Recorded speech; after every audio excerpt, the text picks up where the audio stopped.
The 2023 season is fast approaching in about 2 weeks from the time this video releases, actually, and we need to start looking at some of the best players in the league. I've been making power rankings, and I think jungle might be the best position in the LCS, so let's take a look at these LCS jungle power rankings on the LCS report.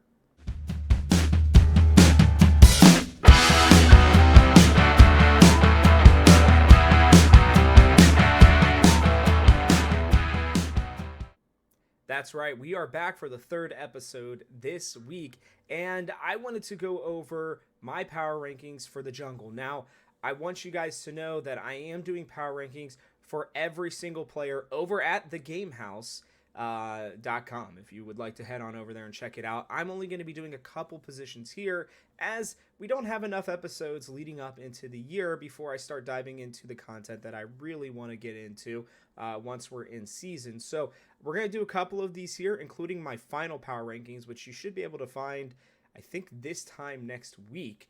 But I did want to go over the jungle specifically because I believe that this is the best position in the LCS. It's the deepest. I believe that even some of the players that are going to be considered bottom tier here are actually probably not that bad. It's just that everybody else above them, is just fantastic. So let's dive into these, starting at number 10. Boogie. All right, I do Talking TSM on this channel as well, for those of you who may be watching from that show. And I can just tell you that we're all very skeptical about Boogie. He is somebody who has a great track record on solo queue, but he's never played in a Major 4 region, and I think that there's a reason for that. I am going to be very interested to see if maybe just people have been missing out on him. Maybe there's something that, I don't know, that people just missed on what he was, or maybe he was toxic at a younger age and couldn't work on a team, but now he is getting an opportunity. He is getting a chance. TSM have decided that they're going to be the ones to give him his shot, and I think that he's going to do everything in his power to make sure that he stays with the team and that he gives them a good performance. That being said, again, I just think that this jungle position is just too deep. It's just too strong, and I couldn't rank anybody with a good conscience below Boogie. I may be eating those words here in a couple of weeks as a TSM fan specifically. I hope I do, but I just don't think that's going to happen. Coming in at 9 is River. Again, yes, very, very deep class at jungle when we're putting River at 9, but he didn't impress much last year. He had sparks. He had flashes of great play, of what we saw when he was over at PSG Talon, and why a lot of people were excited when he came over to Dignitas. But a mid-season trade from Dignitas over to Golden Guardians, and he kind of let them down, to be honest with you. I know it's just that he didn't have much time to, kind of come together, to meld with the rest of the team, but they were not better with him on the team. Sure, he had some good plays, but I think his over-aggression really cost a team that wasn't built around that, especially last year. Things have changed for this year. I just think that Golden Guardians aren't a bad team, to be honest with you, but compared to the rest of the LCS, they're not great, and I just think that River might end up actually being a hindrance for them if they can't learn to play around his aggression and his invading. But we'll have to see.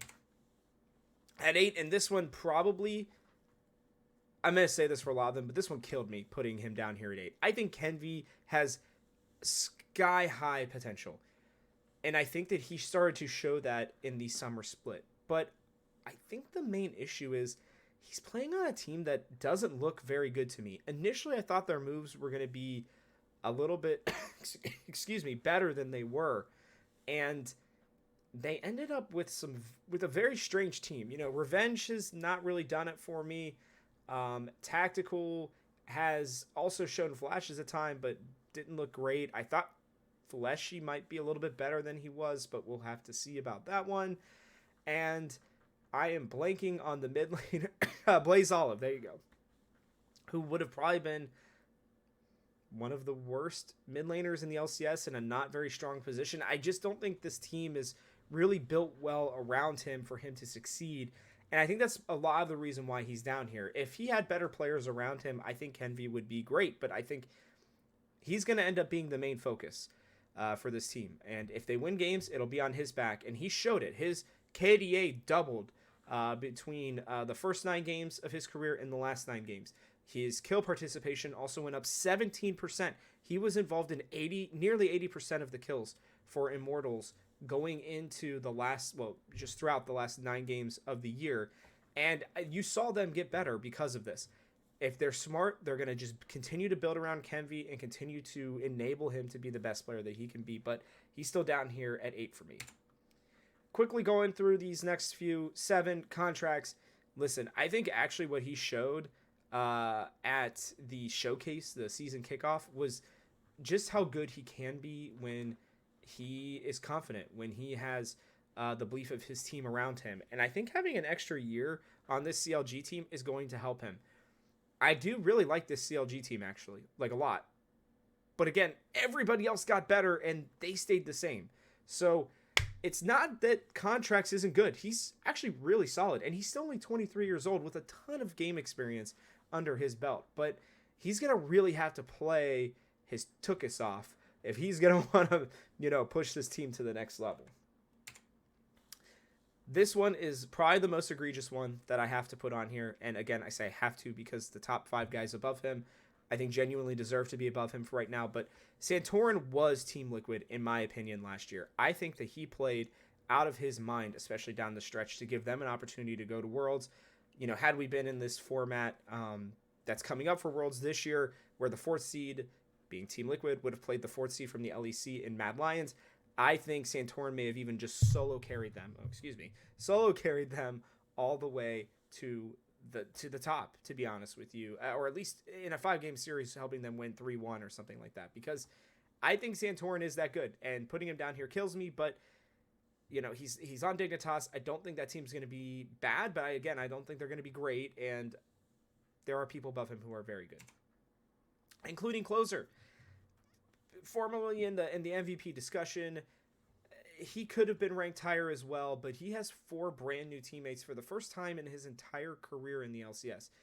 He's been with FBI or since he came in. And so this change is going to be interesting. We're going to have to see really what does Closer look like with a whole new group of players around him.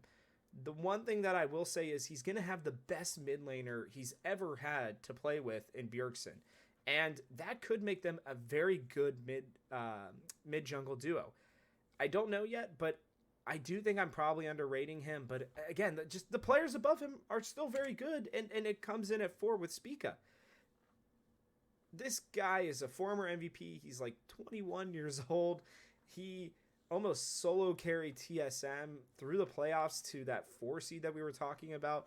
He helped to push Evil Geniuses to their limit with a team that had no right or business, in my mind, being in that position.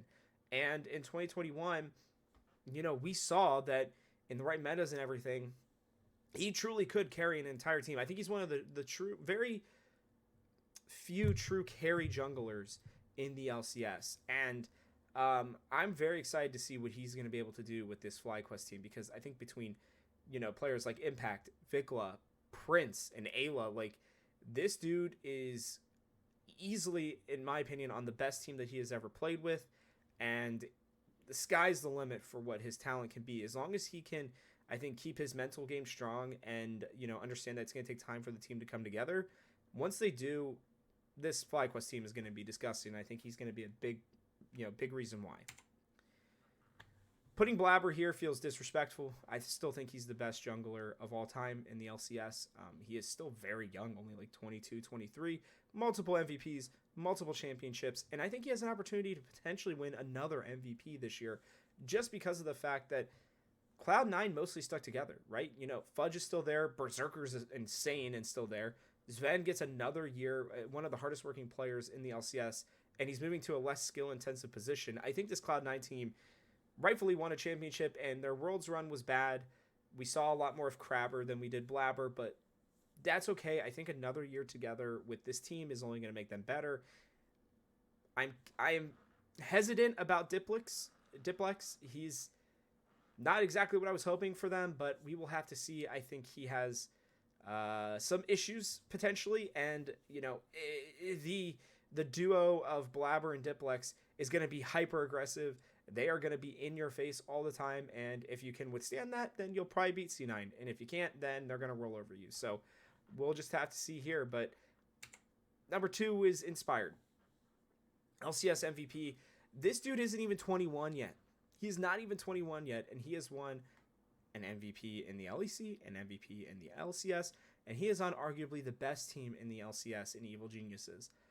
I think that I think the world of Inspired. I think he can play anything. I think he can carry. I think he can be supportive. I think he can be an engaged jungler.